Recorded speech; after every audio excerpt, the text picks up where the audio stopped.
Le chef de la diplomatie suisse est en colère. Ignacio Cassis le dit publiquement. La Suisse ne tolère plus l'escalade des activités d'espionnage de la Russie sur son sol. C'est pour nous le fait du jour.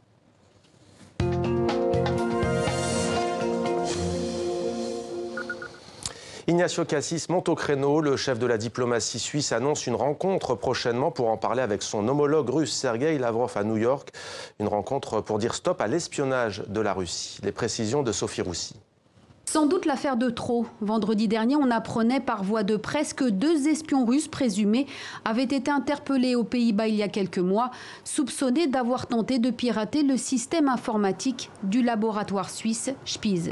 Spies n'est autre que l'institut chargé d'analyser les échantillons de poison de l'affaire Skripal, mais aussi est impliqué dans l'enquête sur l'utilisation des armes chimiques en Syrie. 2 lourds dossiers pour les Russes. Samedi, nouvelle révélation, les 2 suspects auraient également tenté de cyberattaquer l'Agence mondiale antidopage de Lausanne.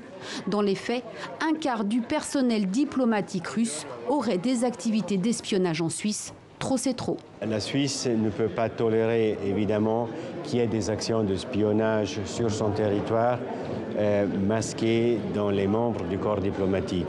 Et c'est pour cette raison que nous avons pris contact avec les autorités de la Russie. Pas question pour autant de coups d'éclat pour le moment. La Suisse préfère mener un dialogue critique, mais ouvert. 3 diplomates russes se seraient néanmoins vu leur accréditation refusée ces dernières semaines. Les activités d'espionnage de pays partenaires sont un secret de polichinelle et les Russes n'en ont pas l'apanage. Parmi les grosses affaires révélées, la Turquie qui aurait envisagé l'enlèvement d'un opposant en exil, la NSA aussi, l'Agence nationale de la sécurité américaine, qui a déployé ses grandes oreilles de surveillance dans ses locaux de l'ONU à Genève. Cette activité d'espionnage, il n'y a pas que les Russes qui la pratiquent, il y a aussi d'autres pays. Les États-Unis, la Chine sont aussi très actifs.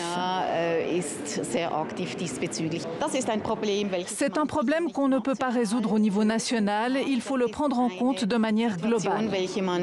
La Russie a réagi parlant d'accusations sans fondement et d'insinuations anti-russes dans les médias suisses. Et on retrouve en direct de Genève en Suisse notre correspondant Michel Cerutti. Bonsoir Michel. L'espionnage en Suisse, est-ce un phénomène nouveau ou bien peut-on dire que la Suisse est un nid d'espions depuis longtemps ? Bonsoir Mohamed. Non, j'ai l'impression effectivement que vous avez raison de dire que la Suisse est un nid d'espions depuis très longtemps. Il y a des historiens qui se sont très sérieusement penchés là-dessus. C'est un petit peu la rançon de la gloire de la neutralité et de l'implantation des missions internationales et autres organismes tels que la Société des Nations d'abord ou l'ONU désormais à Genève. La Suisse est historiquement un carrefour où les nations se rencontrent depuis évidemment le Congrès de Vienne de 1815 qui avait institutionnalisé, on va dire, la neutralité suisse. Et depuis là, eh bien, on se sent neutre, les pays, les diplomates vont et viennent, et évidemment échangent volontairement ou involontairement des informations. Donc les activités d'espionnage existent en Suisse depuis belle lurette. C'est notamment très documenté sur la Première et la Deuxième Guerre mondiale. Donc c'est pas véritablement nouveau. Il y a eu des affaires, on l'a rappelé dans le sujet, les États-Unis, la Russie, le Mossad aussi s'était fait épingler à la fin des années 90 pour une activité d'espionnage. Vraisemblablement, c'était du côté de Berne. Ce qui est un petit peu plus récent, un petit peu plus nouveau, c'est que la Suisse elle-même se retrouve souvent la cible désormais d'activités d'espionnage de par sa place financière, de par son industrie, de par son savoir-faire technologique, technique, scientifique.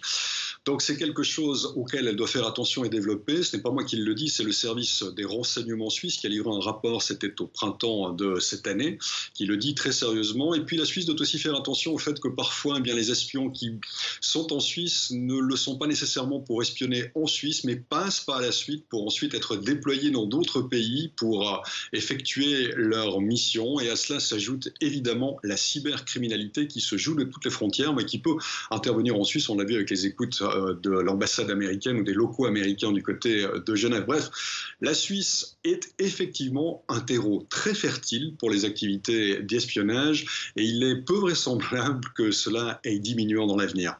Michel Cerutti à Genève en Suisse pour TV5 Monde. Merci Michel pour ces précisions.